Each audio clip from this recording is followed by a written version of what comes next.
आज हम पढ़ेंगे effect of substituents in phenol. उसके पहले हम पढ़ेंगे इंडक्टिव इफेक्ट के बारे में और मेसोमेरिक इफेक्ट के बारे में। देखिए, इंडक्टिव इफेक्ट आप सबको पता है कि यहाँ इंडक्टिव इफेक्ट कहाँ होता है, जहाँ दो एटम्स के बीच में सिग्मा बॉन्ड होता है ना। और दूसरी चीज़ क्या होती है, उस सिग्मा बॉन्ड जो होता है उसमें एक ग्रुप जो होता है या एक एटम जो होता है वो ज़्यादा स्ट्रांगली इलेक्ट्रोनेगेटिव होता है, दूसरा उससे थोड़ा सा वीक होता है। ठीक है ना। इसका मतलब यहाँ पर सिग्मा बॉन्ड भी है, इलेक्ट्रोनेगेटिविटी का डिफरेंस भी है, और इसीलिए जो ज़्यादा स्ट्रांगली इलेक्ट्रोनेगेटिव एलिमेंट होता है वो अपनी तरफ इलेक्ट्रॉन्स को, इस सिग्मा बॉन्ड के इलेक्ट्रॉन्स को खींचने की कोशिश करता है, और इसीलिए यहाँ डेल्टा नेगेटिव और डेल्टा पॉजिटिव चार्ज आ जाता है। ठीक है ना।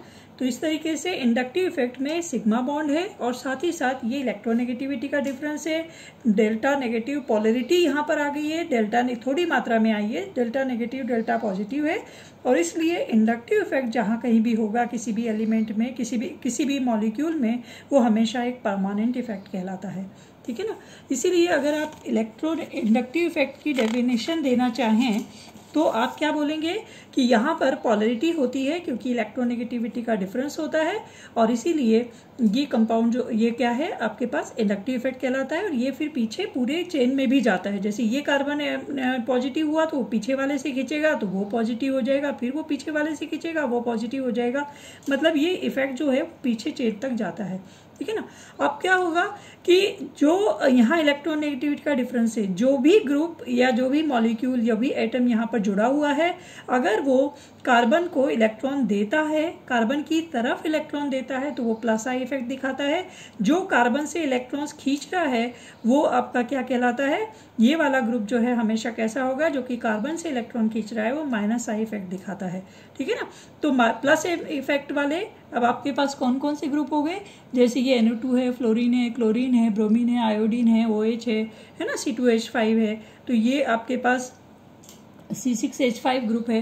तो ये वाले जो ग्रुप होंगे वो क्या करेंगे, plus I effect minus I effect दिखाते हैं, सॉरी ये माइनस आई इफेक्ट दिखाते हैं क्योंकि ये सब बेंजीन से कार्बन से इलेक्ट्रॉन्स अपनी तरफ खींचते हैं, इसलिए ये सारे के सारे माइनस आई इफेक्ट दिखाते हैं। प्लस आई इफेक्ट में क्या है, ये आपका टर्शरी कार्बन, तृतीयक कार्बन, द्वितीयक कार्बन, ये इथाइल ग्रुप है, ये मिथाइल ग्रुप है। क्यों, क्योंकि ये ग्रुप है, जैसे अब कार्बन के साथ 3 मिथाइल ग्रुप जुड़े हैं तो हर मिथाइल ग्रुप जो है वो क्या कर रहा है, अपना इलेक्ट्रॉन कार्बन को दे रहा है, इसलिए तृतीयक कार्बन जो है वो आपके पास सबसे ज़्यादा स्ट्रांगली स्टेबल भी आप उसको मानते हो तृतीयक कार्बन को, इसी की वजह से, इंडक्टिव इफेक्ट की वजह से भी। ठीक है ना। इसमें मतलब प्लस आई इफेक्ट में इलेक्ट्रॉन दिए जाते हैं कार्बन की तरफ, और माइनस आई में कार्बन की तरफ से इलेक्ट्रॉन्स खींचे जाते हैं, है ना। ये माइनस आई हो गया, और ये वाले ग्रुप जो होंगे वो प्लस आई दिखाएंगे। ठीक है। अब उसके बाद आ रहा है, मैंने अभी आपको बताया कि परमानेंट इफेक्ट होता है, उसके बाद हम पढ़ेंगे मेसोमेरिक इफेक्ट। डिफरेंस क्या है दोनों में, मेसोमेरिक इफेक्ट में भी पोलैरिटी डेवलप होती है, पोलैरिटी डेवलप यहाँ पर भी होती है क्योंकि यहाँ पर भी इलेक्ट्रोनेगेटिविटी का डिफरेंस है, पर साथ ही साथ यहाँ क्या होगा कि डबल बॉन्ड और दो डबल बॉन्ड के बीच में एक सिंगल बॉन्ड, मतलब एकांतर पोजीशन या conjugated position of double bonds होती है, या एक डबल बॉन्ड होगा और साथ में कैसा होगा, लोन पेयर ऑफ इलेक्ट्रॉन्स होगा। ठीक है। तो ये अगर लोन पेयर ऑफ इलेक्ट्रॉन्स आपको दिख जाए और एक डबल बॉन्ड हो जाए तो 2 डबल बॉन्ड होंगे उस मॉलिक्यूल में, मतलब ये हमेशा कैसे होंगे, मल्टीपल बॉन्ड कंपाउंड है या डबल बॉन्ड वाले कंपाउंड होंगे। तो 2 डबल बॉन्ड जहां पर है उनके बीच में एक सिंगल बॉन्ड अगर है तो ऐसे कंपाउंड जो है वो मेसोमेरिक इफेक्ट दिखाते हैं, इसलिए बेंजीन वाले कंपाउंड जो है वो मेसोमेरिक इफेक्ट ज़्यादा दिखाते हैं आपको, क्योंकि उसमें बेंजीन में आपको पता है एक double bond, single bond, double bond, फिर सिंगल बॉन्ड, फिर डबल बॉन्ड, और ये जो कॉन्जुगेटेड या एकांतर पोजीशन जो होती है वहाँ पर मेसोमेरिक इफेक्ट होता है।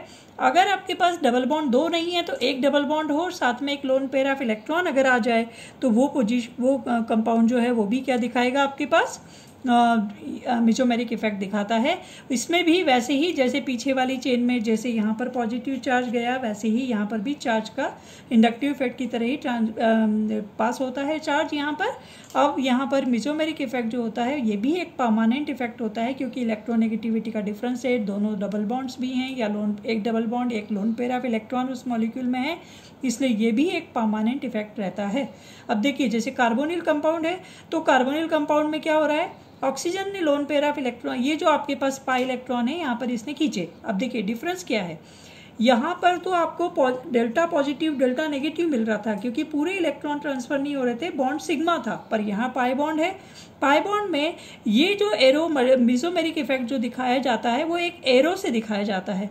एक एरो जो दिखाता है वो ये बताता है कि पाई बॉन्ड के एक दोनों इलेक्ट्रॉन मतलब पेयर ऑफ इलेक्ट्रॉन जो है वो पूरा का पूरा ट्रांसफर हुआ है। इसका मतलब यहाँ नेगेटिव चार्ज है, देखिए 2 इलेक्ट्रॉन यहाँ दिखा रहे हैं, ये सिग्मा बॉन्ड बन गया।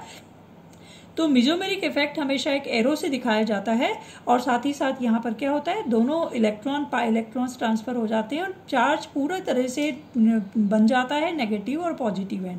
इसी तरीके से ये देखिए, अगर आपके पास इस तरह का 2 डबल बॉन्ड वाला कंपाउंड है तो यहाँ पर ये 2 बार आपका ये मेसोमेरिक इफेक्ट, क्योंकि इस कार्बन पे कमी होगी वो पीछे वाले पाई बॉन्ड से खींचेगा, इस तरह से वो पीछे से ट्रांसफर होता जाता है चार्ज। और ये देखिए यहाँ पर लोन पेयर ऑफ, यहाँ आपको दिख रहा है एक डबल बॉन्ड और एक ये आपके पास लोन पेयर ऑफ इलेक्ट्रॉन, तो ये मेसोमेरिक इफेक्ट है। और इसकी वजह से यहाँ पर क्या होता है, ये पाई इलेक्ट्रॉन्स का, जैसे बेंजीन में हम बोलते हैं ना डीलोकेलाइजेशन या विस्थानीकरण जो होता है, वो इस मेसोमेरिक इफेक्ट से पाई बॉन्ड्स का डीलोकेलाइजेशन होने की वजह से, उनकी मूवमेंट की होने की वजह से, ट्रांसफर होने की वजह से यहाँ पर क्या होता है, रेजोनेंस जो है रेजोनेंस होता है और बहुत सारे रेजोनेंस स्ट्रक्चर्स जो हैं वो हमको यहाँ पर मिलते हैं। ये भी +m और -m होता है। जो ग्रुप बेंजीन को इलेक्ट्रॉन देंगे वो +m इफेक्ट दिखाते हैं और जो बेंजीन की तरफ, कार्बन की तरफ से, बेंजीन में जो कार्बन है उसको अगर इलेक्ट्रॉन्स देते हैं तो वो +m इफेक्ट दिखाते हैं। और जो बेंजीन रिंग से इलेक्ट्रॉन्स अपनी तरफ या कार्बन से इलेक्ट्रॉन अपनी तरफ खींच रहे हैं डबल बॉन्डेड वाले जो 2 कार्बन से, तो वो वहाँ पर क्या होता है, -m इफेक्ट दिखाते हैं। देखिए एक स्ट्रक्चर आप यहाँ पर देखिए कि ये आपके पास ब्रोमो ग्रुप लगा हुआ है ना। देखिए +m इफेक्ट के आपको एग्जांपल्स बता दूं मैं कि यहाँ पर आपके पास क्लोरीन, ब्रोमीन, आयोडीन, अमोनिया है और ये OH है, OCH3 है। ये सारे ग्रुप जो हैं वो क्या कर रहे हैं, +m दिखा रहे हैं क्योंकि ये इलेक्ट्रॉन्स दे रहे हैं कार्बन को या बेंजीन रिंग को, जबकि NO2 है और आपके पास ये CN है और CO ग्रुप है, COH, ये जो भी ग्रुप होंगे वो हमेशा इलेक्ट्रॉन खींचेंगे बेंजीन रिंग से, इसलिए ये -m इफेक्ट दिखाते हैं, है ना। अब आप यहाँ पर ये देखिए कि ये आपके पास ब्रोमाइड लगा हुआ है, तो ब्रोमाइड यहाँ पर क्या होगा, एक लोन पेयर ऑफ इलेक्ट्रॉन हो गया और यहाँ पर ये डबल बॉन्ड वाला है। अब जैसे ही इसने अपना बेंजीन ने इलेक्ट्रॉन इस तरह से खींचा, है ना, तो ये बेंजीन रिंग जब इलेक्ट्रॉन अपनी तरफ खींचना शुरू कर देती है यहाँ पर डबल बॉन्ड वाले यहाँ पे, तो यहाँ पर आपके पास क्या है कि इसने बेंजीन को इलेक्ट्रॉन दे रहा है और इस तरीके से डीलोकेलाइजेशन ऑफ इलेक्ट्रॉन्स होने से इतने सारे रेजोनेंस स्ट्रक्चर्स यहाँ पर बन रहे हैं, है ना। तो ये +m इफेक्ट को दिखा रहा है। अब अगर इसके पास यहाँ पर कोई NO2 ग्रुप लगा है, चाहे ओपन चेन हो, पर अगर NO2 ग्रुप लगा हुआ है तो NO2 ग्रुप जो है वो इलेक्ट्रॉन अपनी तरफ खींचता है। यहाँ इलेक्ट्रॉन दिए जा रहे थे, बेंजीन उससे इलेक्ट्रॉन खींच रही थी, इलेक्ट्रॉन इधर दिए जा रहे थे। यहाँ NO2 ग्रुप अपनी तरफ खींच रहा है, दे नहीं रहा है, खींच रहा है, और उस कोशिश में ये पाई इलेक्ट्रॉन्स जो है वो ट्रांसफर होते जा रहे हैं। Electron charge, positive negative charge भी आपको यहाँ पर बनता हुआ दिख रहा है और इस तरीके से ये -m इफेक्ट दिखा रहा है, ठीक है ना।